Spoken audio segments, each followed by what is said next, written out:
Hello, Augies Worldwide. I'm Dave Kassler, amateur radio call sign KE0OG. I'm here with another episode of Ask Dave, and I'm answering a question from a patron who is David Whiteside, N9BSA. Sent me a message.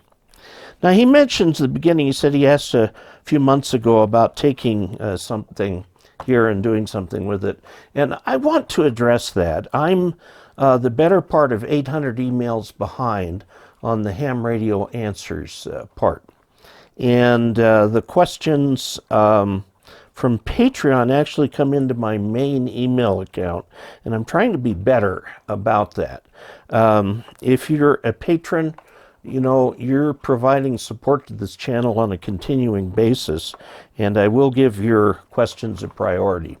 Now that I have an assistant who can help with so many things, we can make that possible. Dave has a simple question. He's got 2 Arrow antennas. Arrow makes all kinds of antennas, but they're famous for their VHF antennas and UHF antennas. I have, let's see, Arrow. Now, Arrow and Diamond are 2 companies that make very similar products. If you take 2 Arrow antennas, one is 2 meter, one is 440, he wants to bond them together so as to have one with 120 meter vertical, the other vertical likewise on 440. He's wanting to use the Diamond phasing harness SS770R.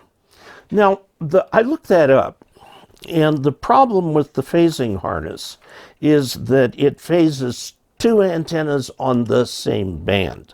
So if you've got a 2 meter beam, and you've got the much smaller 440 beam, this is not the harness for that.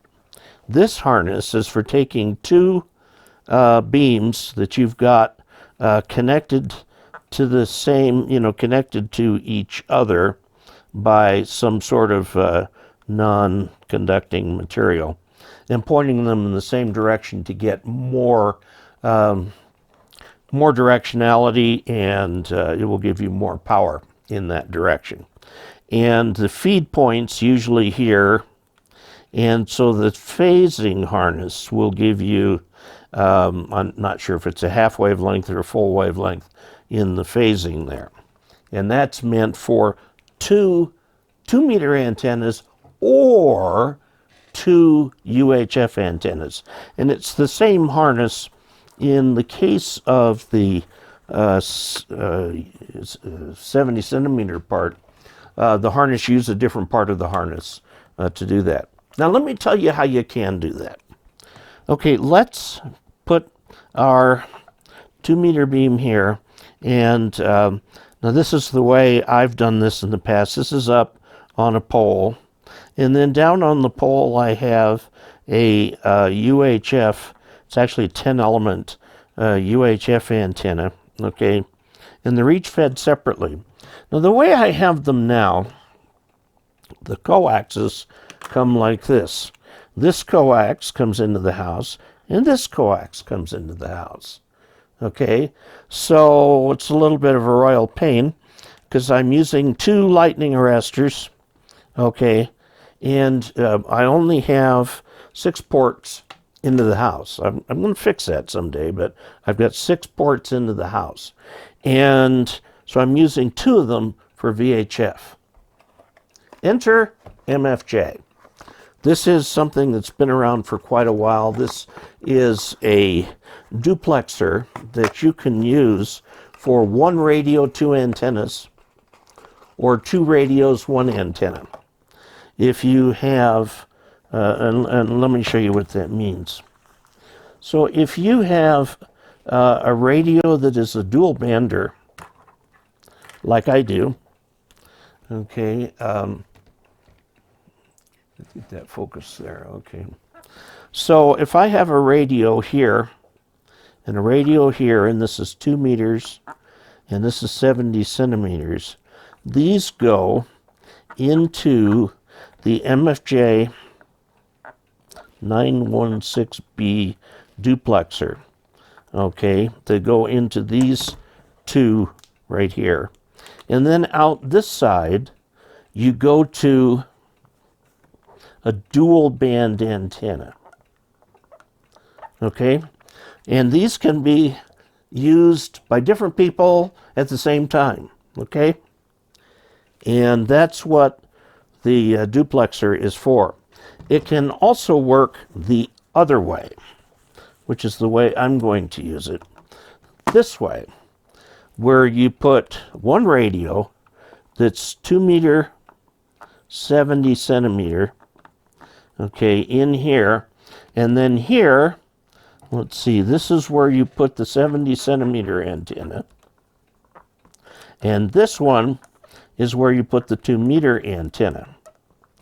Okay, so this can be placed outside, somewhere near the two antennas, and then you've got a short piece of coax going to the 70 centimeter antenna, short piece of coax going to the 2 meter antenna, and then one coax coming into the shack, which means one lightning arrestor, and the other coax is available for experimentation. Okay, right now I only have one coax that I can connect to experimental antennas. So this is the little thing that will do the job for you.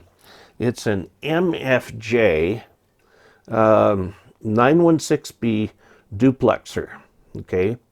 And it can go either way with the two jacks there, okay? And it's actually kind of heavy. And I fully intend to put this in place and redo my coax out there. I want to do that before the snow flies. By the way, I did something this year a little different than last year. Last year I was a little lazy about picking up antennas I wasn't using, which I just left on the ground outside at the base of the masts, and they ended up under the snow for the whole season. So Callum and I went out last week or the week before and took the antennas that were laying on the ground and rolled them up and put them up on the porch. So there's no antenna that's going to get stuck under the snow this year. And the antenna that I have up right now is the reference station antenna.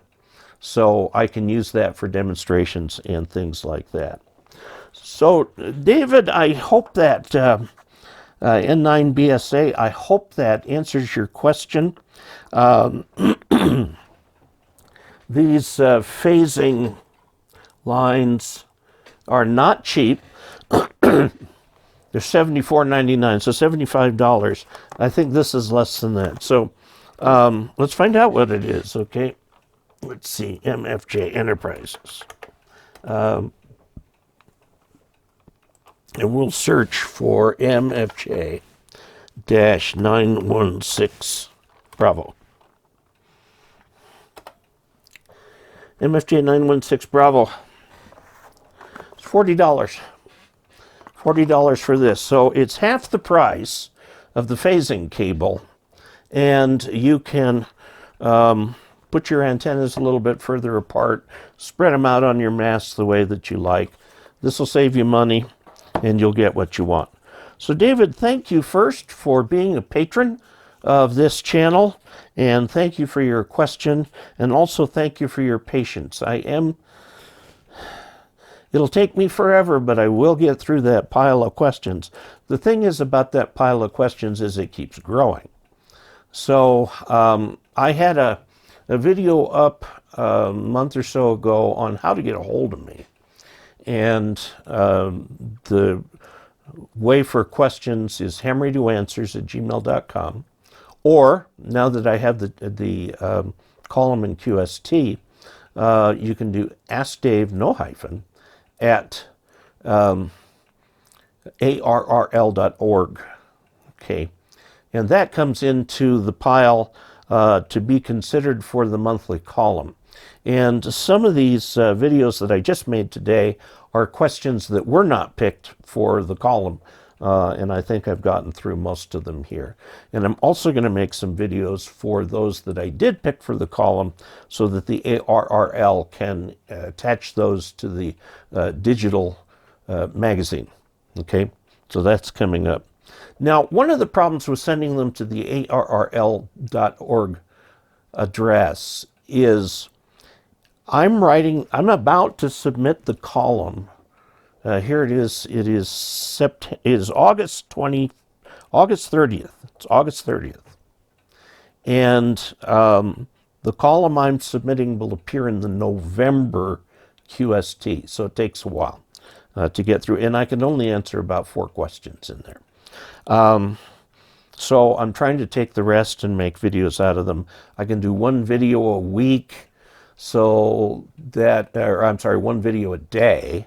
So that works out to about 28 videos, plus we've got the live streams. And I don't normally address a lot of questions from the channel in live stream, but rather answer questions that people ask in the live stream. Now, if you really, really, really, really want to get in touch with me, send me a letter via snail mail to P.O. Box 98, Ridgeway, Colorado 81432. And I'll see that, and I'll try and put those up pretty high priority. And let's see, there's one last way. You can go to ke0og.net/ask-dave. There's a form in there, and interestingly, that is the way I get most questions.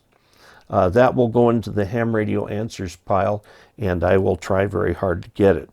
I think it can be fairly said if you have not heard from me within a week or 2, it probably got stuck in the pile.